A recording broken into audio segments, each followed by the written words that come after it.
Shalom, princesas lindas e amadas do nosso Deus, mulheres de joelhos, glória a Deus por mais um dia, glória a Deus por estarmos aqui juntas mais uma vez, amém? Hoje nós vamos juntas aprender mais do Senhor através de Atos 26. E mais uma vez eu falei isso, em Atos passados que eu ministrei, sobre o momento de testemunho de Paulo. Ele contando ali sua trajetória, o momento que ele teve a oportunidade de dar esse testemunho. E hoje novamente será assim. Mas eu creio que o Espírito Santo ele ministra de uma forma diferente, porque ele é vivo, ele é criativo, ele é perfeito e hoje ele sabe as suas necessidades. E ele é perfeito para operar maravilhas na minha vida e na sua vida. Em nome de Jesus, vamos orar? Paizinho, obrigado pela tua palavra. Fala conosco nessa hora. Espírito Santo, fala ao nosso coração, nos guia, nos ensina. Porque se o Senhor não falar, não adianta estarmos aqui. Eu sou um vaso nas tuas mãos. Usa a minha vida. Toca no coração de cada princesa que está aí do outro lado, Senhor, ouvindo, Senhor, essa ministração. Que ela seja ministrada, tocada pelo Senhor, aquecida pelo teu Espírito, em nome de Jesus. Amém? Aqui em Atos 26... vamos ter um momento novamente que Paulo ele discursa, ele dá um testemunho diante do rei Agripa, né? E aqui ele começa a falar a mesma forma que a gente já estudou para trás. Ele começa a dar um testemunho que ele era um homem que perseguia os judeus, acreditava nas leis, sim, dos judeus, a lei do Pentateuco, que foi ensinada por Moisés. E ele fazia isso de uma forma acreditando que era a forma certa. E aqui tem um momento que ele fala que ele era fariseu, e ele tinha essa prática dessa seita de fariseu e fazia isso acreditando que era o melhor que ele podia estar fazendo, perseguindo os cristãos, mas na lei dele, naquilo que ele foi ensinado, ele acreditava que seria o certo. E aí ele fala, que eu achei lindo no versículo 6 assim, e agora estou sendo julgado por causa da esperança, da promessa que por Deus foi feita aos nossos pais. Paulo vinha de uma descendência, de uma linhagem de judeus, que acreditavam nisso. No Pentateuco, como eu falei, nas leis de Moisés, que viria o Messias, porque no Velho Testamento, através dos profetas, através de salmos, já se anunciava que viria o Messias. E aqui Paulo está dizendo, eu estou aqui anunciando aquele que prometeram que viria. Não estou aqui anunciando a esperança da promessa que por Deus foi feita aos nossos pais. Esse Messias chegou, esse Messias foi Jesus que morreu na cruz e ressuscitou ao terceiro dia. Esse Messias foi aquele que encontrou comigo no caminho de Damasco e a luz brilhou e falou comigo. E ele mesmo disse a mim, Paulo, por que me persegues? E aí aqui, é muito lindo isso, que ele vai continuando dando esse testemunho, que teve essa resplandecente luz como o sol. E ali o Senhor ministrou coisa ao coração dele. E aqui fala algo diferente assim. Que o Senhor fala com ele assim, em hebraico. Saulo, por que me persegues? Dura coisa é para ti recalcitrar contra os meus aguilhões. Não adianta a gente relutar contra o propósito do Senhor nas nossas vidas. Não adianta a gente relutar contra a vontade de Deus para as nossas vidas. Contra o plano que Ele tem para nós.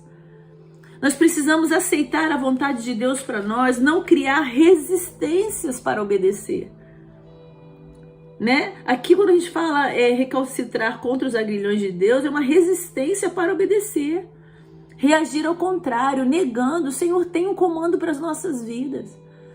Nós sabemos o que a palavra diz ao nosso respeito e por que muitas vezes negamos, agimos contrariamente à vontade de Deus para as nossas vidas.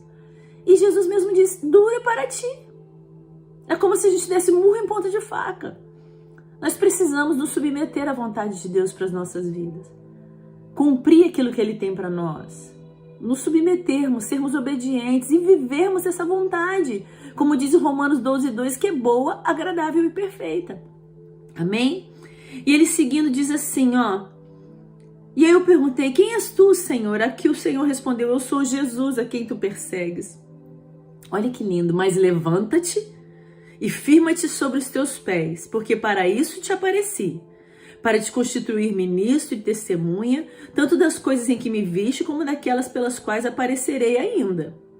livrando-te do povo e dos gentios para os quais eu te envio, para lhe abrires os olhos e os converteres das trevas para a luz e da potestade de Satanás para Deus, a fim de que recebam eles remissão dos pecados e herança entre os que são santificados pela fé em mim.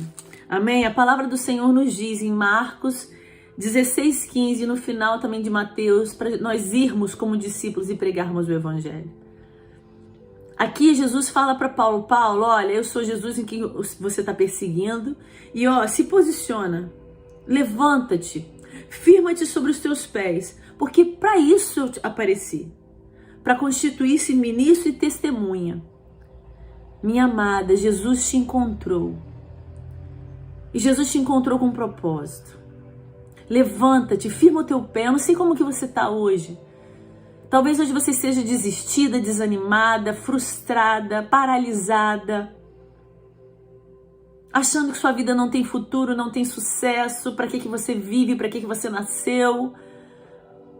Mas hoje o Senhor diz para mim e para você, como Ele disse aqui para Paulo, levanta-te, firma os teus pés e vai cumprir aquilo pelo qual eu te constituí.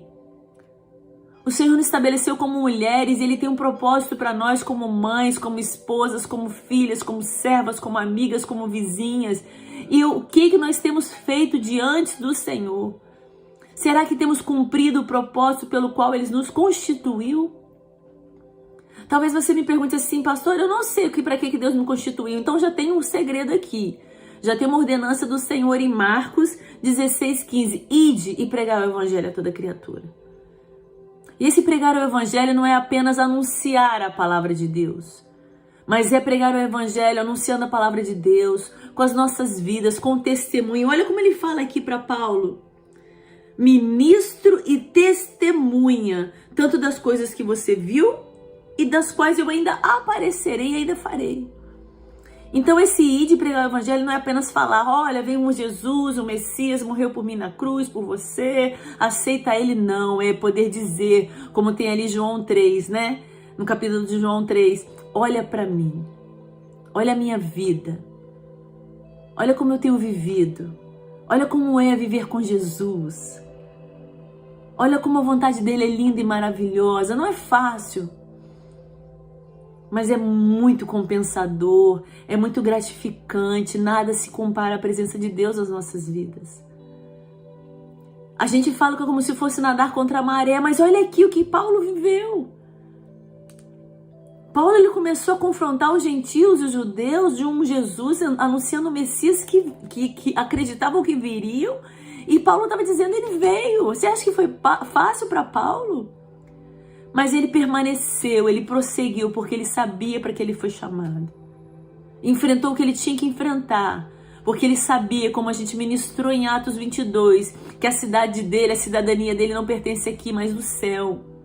E é nisso que precisamos acreditar, que nossa terra não está aqui, está no céu. Deus tem preparado o céu para nós. Vale a pena sim enfrentar o que tiver que enfrentar, para viver a vida que o Senhor planejou para nós, para sermos ministras, testemunhas de um Jesus que mudou a nossa história e tem poder para mudar cada dia mais, em nome de Jesus. E aí ele falou aqui, continua falando assim, que se arrependesse e se convertesse a Deus, praticando as obras dignas de arrependimento. Qual é o meu processo de me arrepender e de me converter a Deus? É praticando as obras dignas de arrependimento. Não adianta eu só falar que eu me converti, que eu me arrependo. Eu provo que eu estou arrependida dos meus pecados, que eu quero uma vida com Deus, que eu estou convertida a Ele quando eu tenho a prática digna de arrependimento. Onde as pessoas olham para nós e realmente a prática dela, a vida dela, suas atitudes mostram realmente o arrependimento. E olha que lindo no versículo 22. Mas, alcançando o socorro de Deus, permaneça até o dia de hoje, dando testemunho, tanto a pequenos como grandes, nada dizendo, senão o que os profetas e Moisés disseram haver de acontecer. Se nós estamos aqui até hoje, eu e você aqui agora, é porque nós alcançamos o socorro de Deus, as misericórdias de Deus sobre as nossas vidas. Imagina Paulo, açoitado, uma ministração que tivemos apedrejado, que tido como morto. E ele pôde dizer, se eu estou aqui, é porque eu alcancei o socorro de Deus. E se eu e você, princesa, estamos aqui, talvez passamos uma vida tão difícil até aqui, tão sofrida, tão assim, ao ponto de a gente pensar, Senhor, onde Tu estás? Até quando, Jesus, eu vou viver isso? Que tenhamos até a convicção que se estamos aqui, é porque o socorro de Deus nos alcançou. E glória, glória a Deus por isso, amém? E aí ele é interrompido. Teve um momento que Agripa se dirigiu a Paulo e disse assim, por pouco você me persuade a ser um cristão, hein? E aí Paulo respondeu, assim Deus permitisse que por pouco ou por muito, Agripa, não apenas tu, ó rei, porém todos os que hoje me ouvem se tornassem tais qual eu sou, exceto essas cadeias.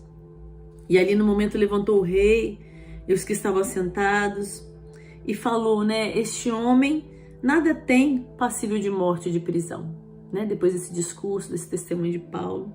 Então Agripa se dirigiu a Festo e disse, este homem bem podia ser solto se não tivesse apelado para César, que foi onde Paulo quis, né, que ele fosse julgado por César, e a gente vai ver os estudos para frente. Mas tinha um propósito de Deus para isso, amém? Ele tinha um propósito de Deus para até chegar naquele lugar, continuar anunciando a palavra do Evangelho, Cristo para as vidas, em nome de Jesus. Que em nome de Jesus fique essa lição no nosso coração hoje. Que se estamos aqui é por causa do socorro e a misericórdia de Deus. E segundo, desperta, levanta-te, firma os seus pés. O Senhor não te fez para ficar prostrada. O Senhor não te fez para recuar.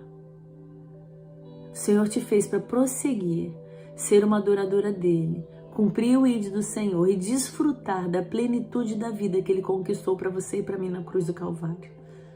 Amém? Pai, obrigado pela Tua palavra. Nos desperta nessa hora. Não nos permita ficarmos aprisionadas, paralisadas, adormecidas, e que venhamos a recuar, Pai. Quebra as algemas espirituais das nossas vidas. Tira de nós aqueles pensamentos que acreditamos no que as pessoas dizem ao nosso respeito. Mas nós queremos declarar nessa hora que nós somos o que a Bíblia diz que nós somos. Nós somos aquilo que o Senhor diz que nós somos. Que possamos nos levantar, despertar, firmar sobre os nossos pés, sobre a rocha que é Jesus, e cumprir aquilo pelo qual o Senhor nos constituiu, ministras e testemunhas do Evangelho, Pai. Abençoa cada vida, cada casamento, cada família, e nos dê cada dia mais fome e sede pela Tua presença, em nome de Jesus. Amém? Um beijo no seu coração, fica na paz e se firma no Senhor, em nome de Jesus. Até logo.